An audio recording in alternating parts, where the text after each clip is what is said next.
Welcome to the Recruiter Startup Podcast. I am joined here by two friends of mine from early days in my career and my Australian adventure. Joined here by one very well put together individual in James Clarke and another Thanks. in Richard Parr, who's looking a little disheveled. How are you, Richard? I'm fine, mate. Yeah, doing well. All right. So, a bit of context for anybody who's listening.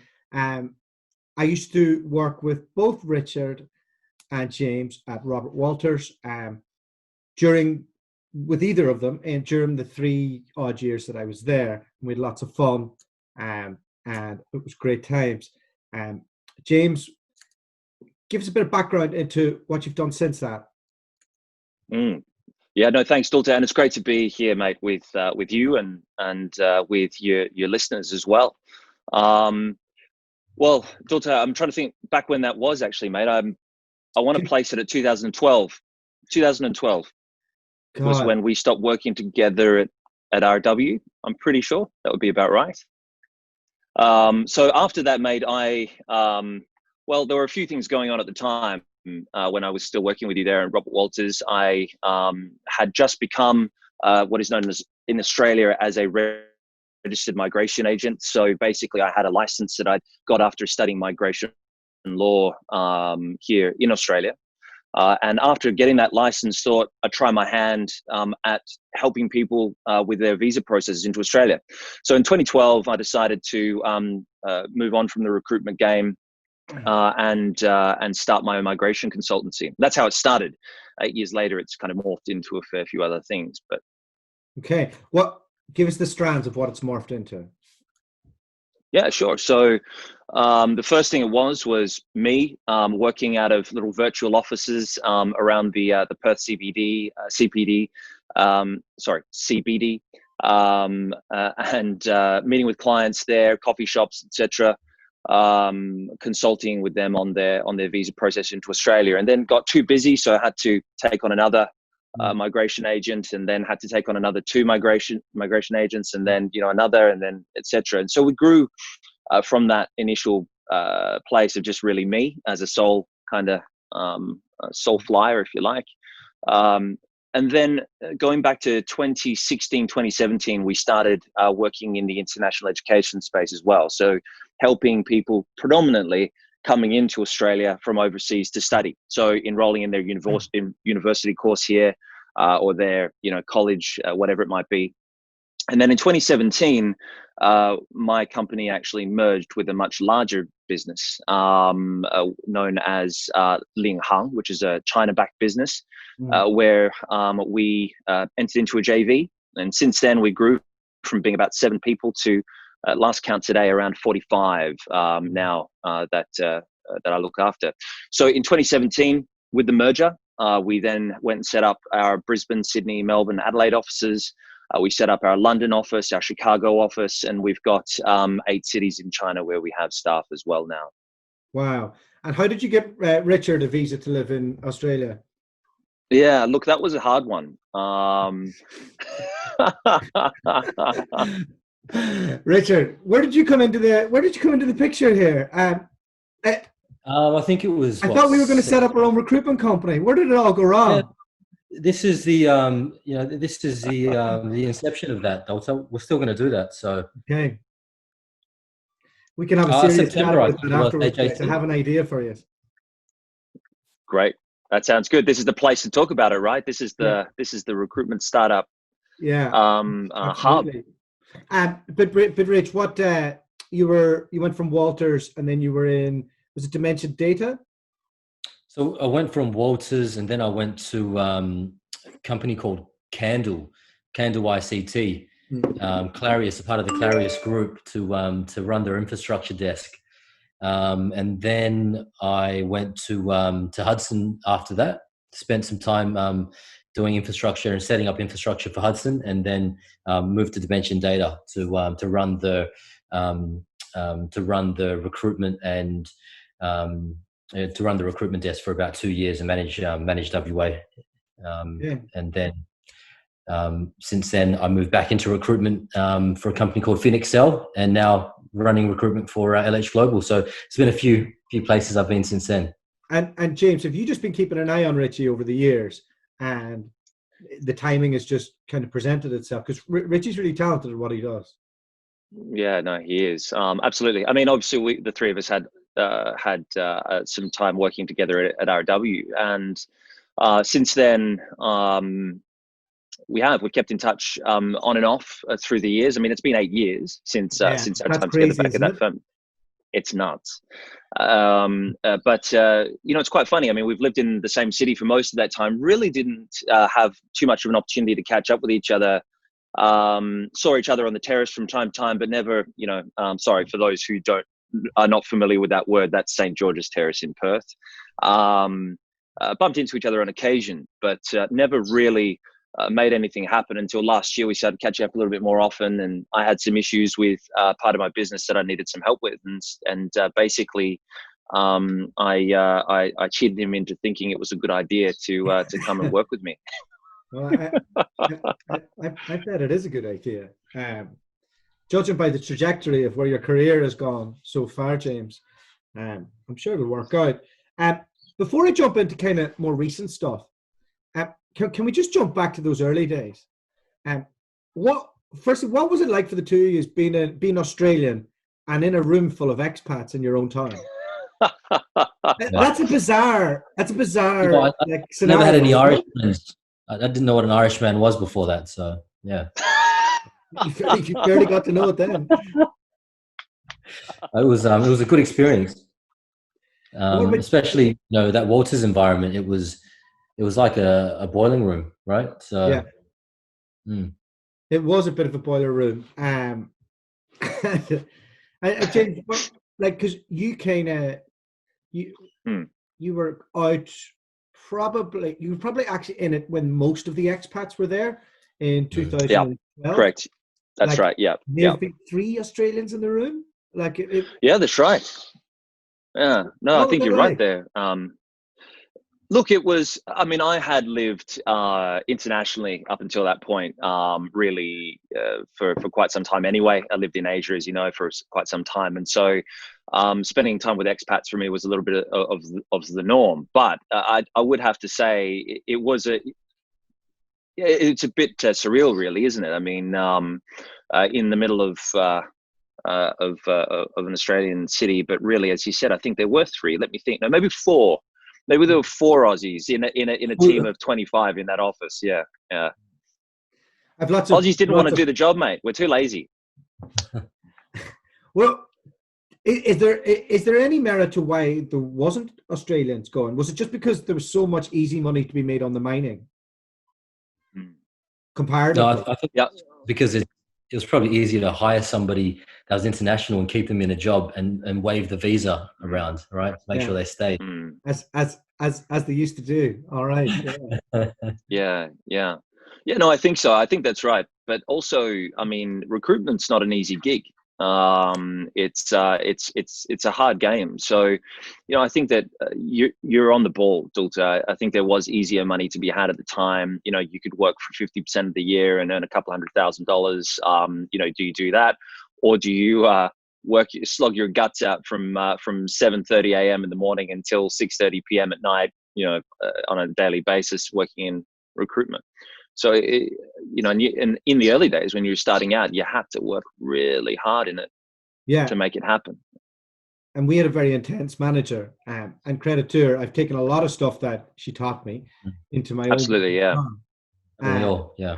And it was intense, but it was intense. I remember her, like, she would stay 7:30, 8:30, whatever it was. As long as I would stay, she would sit there and just keep on going. She couldn't be outworked. And I tried. Last man standing, or last woman standing in this case, always, every night. Unbelievable. Any business you could get somebody like her or onto a winner. I don't even know if they make people like that anymore, who are that dedicated to the cause. Because I recruit recruiters, and yes. There's not absolutely many there. No, there's not. No, not in that game. I think absolutely. She's a major asset to that business. So okay, let's jump into James. You have a trifecta of different areas that have been absolutely smashed by COVID-19. Everything's changed. Like it's like you're exposed. Yeah. You're there. But this has been going on for you for longer because you're Chinese centric in terms of where your base is, and then you're spreading out. So you probably have had more time to prepare for what was going to happen. But firstly, what were the early days like with the COVID in China for you? And did you foresee it doing to the global economy what it has done? Okay. COVID-19, mate, has been a pretty incredible experience for us so far. I'll use that term very loosely. In January, I was actually in China. I was there with a government ministerial trip from Australia that went up for some events that we were running in Shanghai, and then had some other internal meetings in Nanjing at the same time.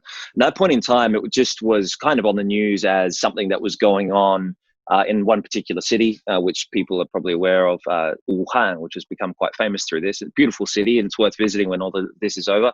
But when I was in China, it was really not a thing. I mean, I was traveling through airports, train stations, and it was just before Chinese New Year. And anyone who's been in China around Chinese New Year knows it is absolutely chaos. I mean, it's not chaos, but it's people everywhere. They say in China, people mountain, people sea. It means literally there's people everywhere, and just no real knowledge of what was going on and this outbreak that was kind of going on at that time. So I traveled quite freely, came back to Australia in January. From that, everything was business as usual in China during that week that I was there. Came back to Australia, and then a few days later, they shut down that city. So they completely shut that city down in China, and then a few days after that, we shut down the borders in Australia as well. Mate, my company is in the business of the international movement of people, is what I call it, right? A lot of that as well. That's right. So my business does migration services now. Migration into Australia, migration into the US, migration into the UK. My company does education, so education abroad from China into Australia, US, UK. Investment mainly from China into Australia, US, UK, and everything, tourism out as well from China. So everything that is about people going across borders pretty much is the game we're in. Our recruitment business is a bit different, but those areas of the business, you can imagine. Yeah. That's exactly what is not happening right now. Yeah. If there is anything that's not happening, it's the international movement of people. Challenging times, man. I wouldn't say having the China base necessarily meant that we were braced for it. I think initially, in the early days of the outbreak, I think there was some understanding that it probably wasn't going to come abroad. That it was probably going to stay pretty China-centric as SARS did. But the world's moved on a lot since SARS, and it kind of, some of it has had to take us a bit unaware, to be honest. Richie, I'm going to jump back into you in a minute, James, because I think there's loads more I can jump into there. But Richie, you joined James at a really interesting time when this is kind of kicking off for the recruitment world. What's that meant for the local stuff that you've done, and how has it affected things internationally?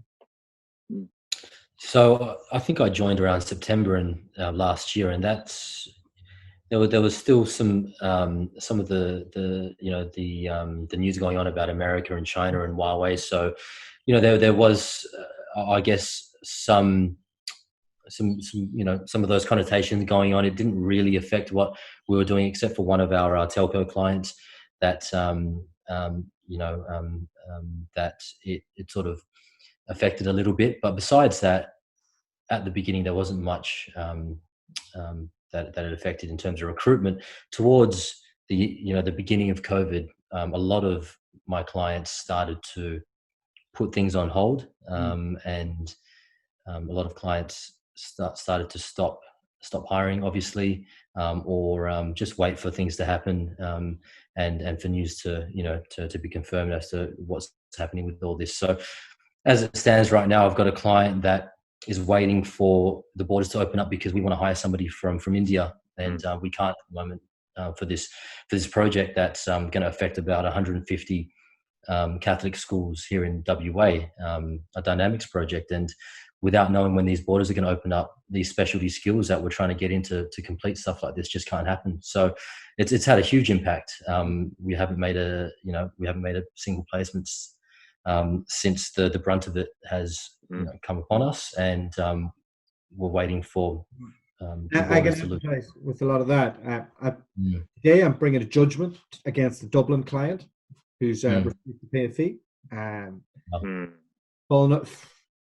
I've negotiated payment plans with 7 others. It's worrying. So, but I'm optimistic on quite a bit, and I'll go into some of that. But James, how's this going to affect the borders? So when I look at Australia, they've all these recruitment companies, they're bleeding actually harder than the UK ones are. And I'm not sure why, but it seems to almost be more destructive initially. And I don't know if that's to do with liquidity or how it's based, but the people who are on 457s, they're not covered by the furlough scheme, so they're kind of out there in the wind. When will Australia start doing 457 visas again? Will they? Are they going to shut their borders until they fix their own economy? Do you see that in America as well? Because Trump and the populist way of doing things, he announced yesterday that green cards were on hold, and we're not sure how it's going to affect E2s. I'm not sure how privy you are to the US immigration system. Yeah, sure. No, absolutely. I can speak to some of that for sure. So yeah, start with Australia, and then can you give me an insight into what you think? Yeah, sure. Absolutely. So, so first of all, with the Australian piece, when you say bleeding, are you talking bleeding people or bleeding just generally, as in they're suffering? I think they're from what I can see, like they're not weathering it well. Okay, got it. A lot of people. So generally speaking, bleeding. Yeah. Okay. Yeah. Cool. Got it. So look, I mean, it has been a really tough ride so far for businesses in Australia. We have seen declines across, of course, declines across most industries. We did things quite differently in Australia than you guys did in the UK. When we shut the borders down on the 1st of February, or started the shutting down process, we moved pretty quickly after that to an internal shutdown as well, domestically. So, not being able to move between borders, between states, not being able to move, in Western Australia where I'm based, not even being able to move between regions within the state. So for example, pretty much a 5-hour radius around Perth, the major city in Western Australia, I can't go beyond that at the moment. I can't go to, Margaret River, for example, to a winery down there, for goodness sake, because I'm not allowed to travel between regions. Now that has caused immense pain, really, to a lot of businesses. You talking about recruitment businesses, but think about also, say, tourism businesses, who are already on the back foot from the wildfires that we were having at the beginning of the year as well. So it's been really quite damaging with the recruitment businesses themselves, and bleeding. I think there are some sectors where that makes sense to me. We've got, say the big 4 here who are laying off thousands of people. So in the accounting and finance recruitment space, I can imagine that it's hard for them right now. For a lot of projects that were going to happen in some other industries, I can imagine, if, for example, even in oil and gas, where people actually cannot travel now, they cannot move out to some of the regions in some cases. So that's really hard. But in other sectors, such as what Richie's doing with IT, it's interesting because it looks like, and Richie, correct me here, but it looks like that industry, for example, is still hiring, but it's not, they're kind of still watching it carefully. How long is this going to go on for? Should we proceed with that project? But an example Richie just gave, where you've got education providers here who are moving as quickly as possible online. So they're trying to get all of their coursework, they're trying to get all of their lectures, they're trying to get all of that jazz online for online delivery. But then, the issue that we're facing here is that a lot of the highly experienced individuals, say in whether it's CRM, Dynamics, the Microsoft suite, or whether it's even some sort of specialists in some other areas, blockchain, etc. We just don't have them in Australia. Yeah. So where are we going to get them from? We've got to get them from overseas. So how do we do that? Well, we need to sponsor their visa across, but that's exactly who is not allowed into the country at the moment. So there is this problem that we've got. So to come back to your other point about the visa issue. So at the moment, the Australian position is that unless you're an Australian citizen or permanent resident, you are effectively, or a family member of one of those, or a Kiwi, a New Zealand citizen, you're not allowed into Australia at the moment. There are some exemptions that exist, but generally that's the rule. And in terms of where we see that going, I mean, we are starting to see, zero growth numbers of COVID-19 now on a daily basis. So, here in Western Australia, this week we've had 2 days of zero growth or zero numbers, which is excellent. So what we see happening is probably internally things would start opening up first. There are some people doing, I suppose, some thought leadership on that at the moment in terms of, do we kind of go in reverse order of the way that we shut it down in terms of opening it up? Do we kind of do it in the reverse order of that? But we see things opening up internally pretty quickly. US, all immigration is shut down according to Mr. Trump's. The embassies are closed right now. So what we're wondering is, if immigration, he defined it as green card, but what about H1B and E2? Are they is that a thing of the past now? Look, okay. So what my people in the US told me, this was yesterday, and I haven't had an update yet today. They're not awake yet. But the analysis on it yesterday was, unless you had already lodged a visa application that included any temporary or permanent visa, unless you'd already lodged it, that basically there was a freeze across the board. So I've been told that it's not only green card. I was told that it's also your EB5s, EB1s, it's everything. But watching that space at the moment, mate, I'm waiting for some clarification. Yeah, it's tough. I've a load of candidates expecting to get to go through visa processes later in the year. Yeah. So just been pretty intense. Absolutely. Richie, with regards to the technology professionals, are people starting to hire people and onboard them? Like, are you starting to see like green shoots come out? What are you hearing out of the client side? Are they getting to a point where they're like, actually, we kind of need people? So any business critical roles are still going ahead if they absolutely need it. We've got a few roles. They're in education, and they're going ahead because they just can't do without it.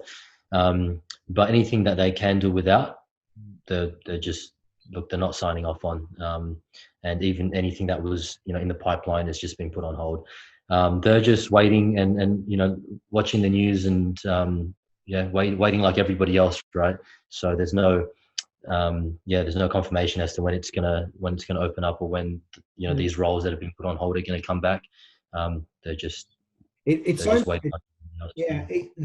This kind of sounds like what I'm hearing out of Australia, that it's quite a wait and see.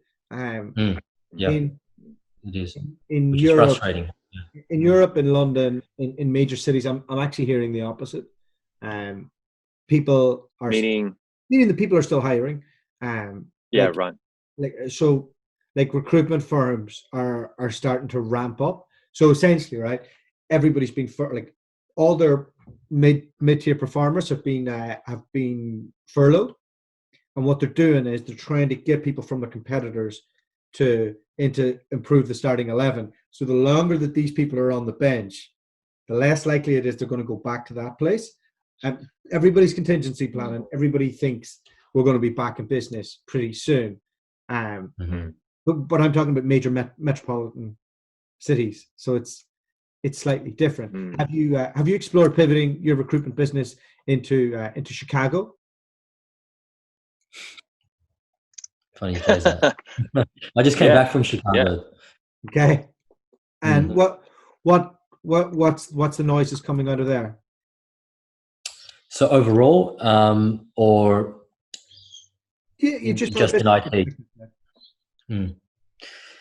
So I mean, I really went there just to have a look at the IT space and see what's happening in Chicago.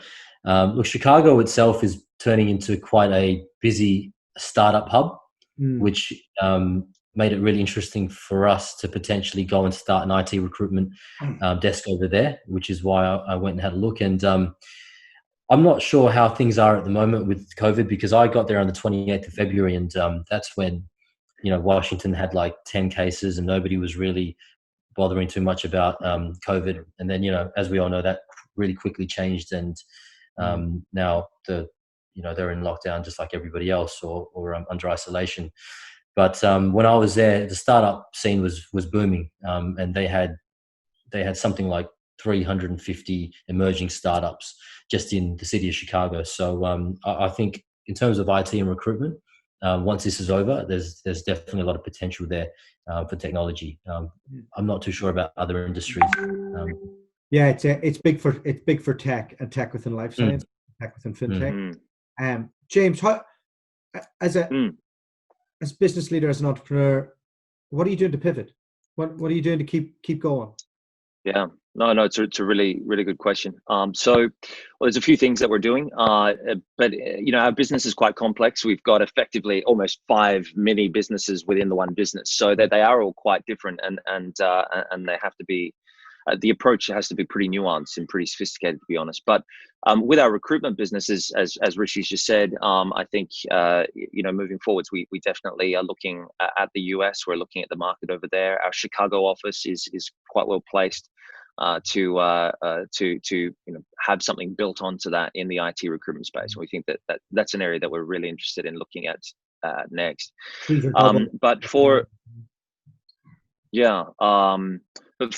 the other parts of our business, so for our tourism business, for example, we are pivoting to or preparing, including working with some government around the place on this, looking at cloud tourism, or what we're calling cloud tourism.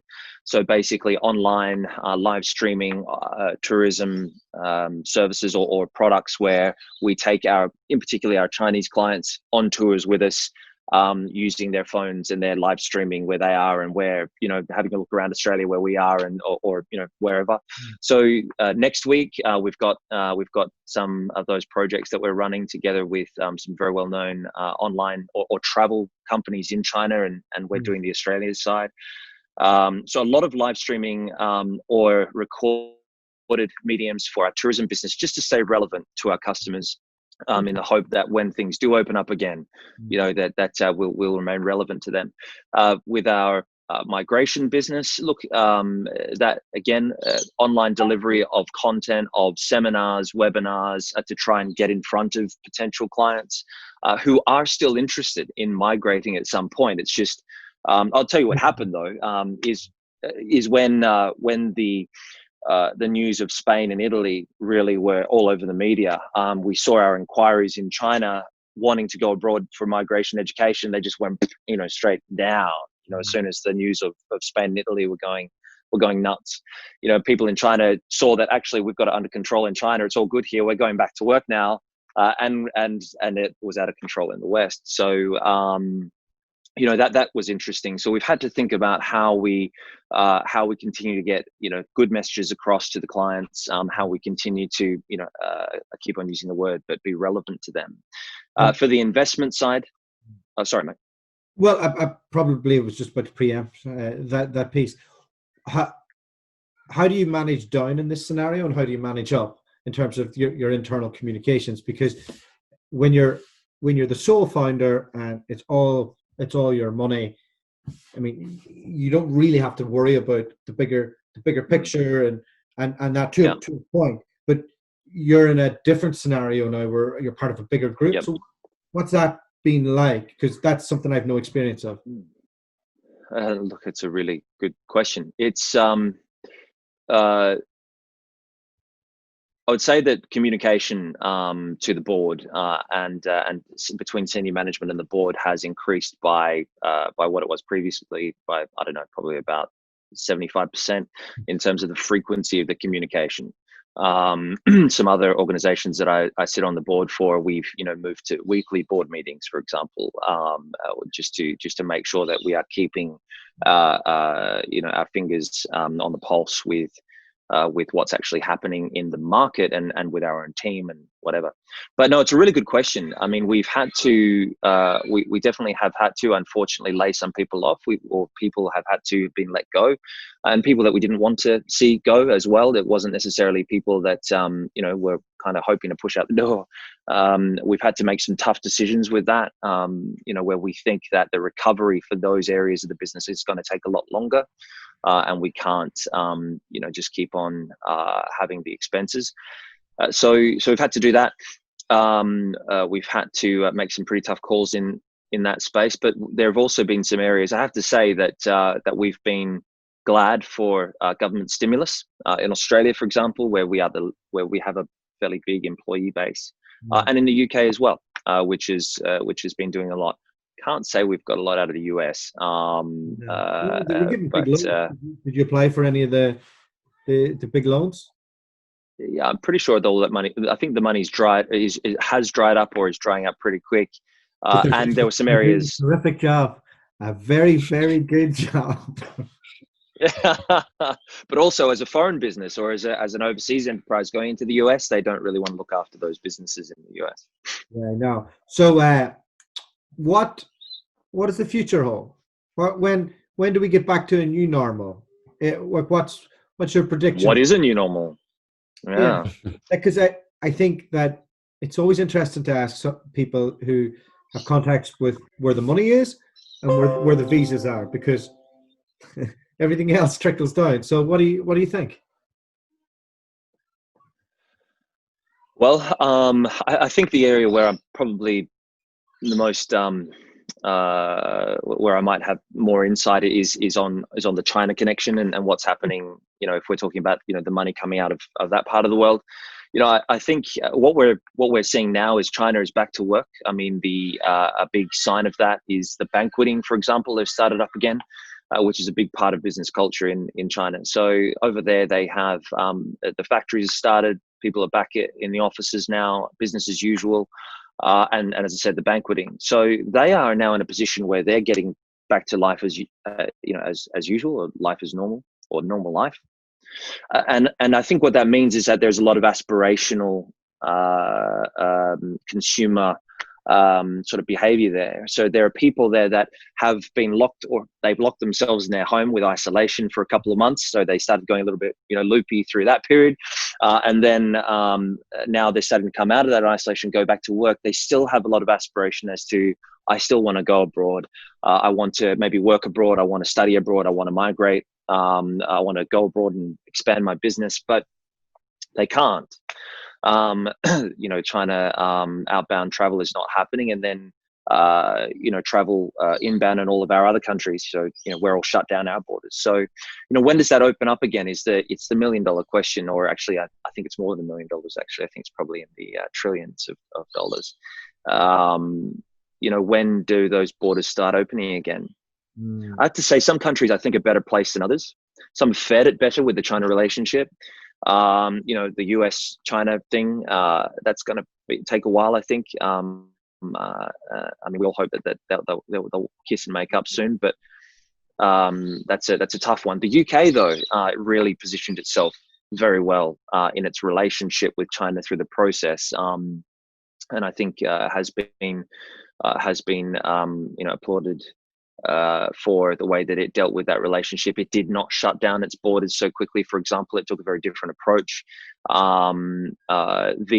Australia, though, we did shut down our borders early, and we're now starting to get better again. So I don't know, I'm starting to think a place like Australia and New Zealand, for example, where we have, got it under control quite effectively here, will we be better placed to start taking visitors, groups coming in from, say, China, who has also dealt with it quite well in their own backyard? Will we be better placed than other countries because we've dealt with it, they've dealt with it? So, okay, well, let's not let people in from elsewhere, but let's let each other into each other's doors again. Maybe, don't know. I know that was a fantastic way of telling me you don't know. It's that's a real talent in itself. I really appreciate being able to catch up with this. It's great to see your faces again. And yeah, likewise, man. Thanks, Dualta. Pleasure.